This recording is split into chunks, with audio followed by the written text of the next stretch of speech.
হিজড়া বললেও চলে, এরা হিজড়া, এদেরকে হিজড়া বললে, এই রাজ্যের পুলিশকে হিজড়া বললেও এই রাজ্যের হিজড়াদের অসম্মান করা হয়। নোংরা নোংরা, এদেরকে জঙ্গি প্রশিক্ষণ দিয়ে রেখেছে রাজ্যের মুখ্যমন্ত্রী, কতদিন রাখবে? এরা নির্লজ্জ, কি করতেছে? মারবেন টেনে নিয়ে যাবেন, কোথায় হসপিটালে নিয়ে যাবেন রেপ করার জন্য? তো ভিতরে তো যাচ্ছে, আপনার রাস্তা গায়ে হাত দেবেন না ম্যাডাম, গা দেবেন তাহলে আমরাও গায়ে হাত দিতে বাধ্য হবো। এখানে কিন্তু গায়ে দিচ্ছেন কেন? আপনি আঙ্গুল কাকে দেখাচ্ছেন? হাঁটুন, নবান্নে গিয়ে বলে রাখুন, নবান্নে যান, কালীঘাটে যান, এখানে দেখাবেন না, এখানে আপনাদের মেজাজ দেখার জন্য এখানে আসিনি। ধাক্কা মারছেন কেন? আপনার লেডিস ভোজ কেন ধাক্কা মারলো? কি হয়েছে? আপনি কি রাস্তা আপনার ঘাটের টাকায় রাস্তা করেছেন নাকি? হ্যাঁ, যে ভিডিওটি আপনাদের দেখালাম, এই ভিডিওটি রেখা পাত্রের ভিডিও।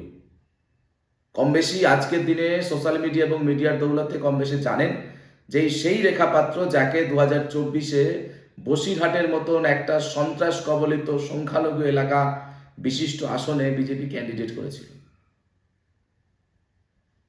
কারণ এই রেখা পাত্র আজকের দিনে হয়তো তার মিডিয়া হাইপ আছে, তার কাছে মিডিয়া করে সেন্ট্রাল গভর্নমেন্টের নিরাপত্তা পান, কিন্তু এই রেখা পাত্র যেদিনকে আন্দোলনের মুখ খুলেন সেদিন তার কাছে কোনো মিডিয়া ছিল না, কোনো পলিটিক্যাল পার্টি ছিল না। তারপরেও সন্দেশখালিতে ওই শেখ শাহজাহানের বিরুদ্ধে গণ আন্দোলনকে নেতৃত্ব দিয়েছিলেন।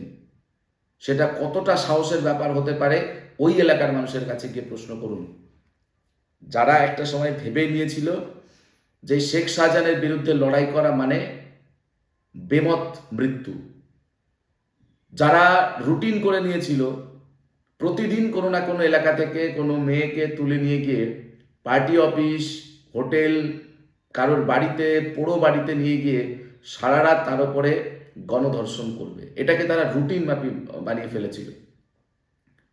সেই আন্দোলন, সেই ঘটনার প্রতিবাদ করে যিনি আন্দোলনের মুখ হয়েছিলেন তিনি রেখা পাত্র।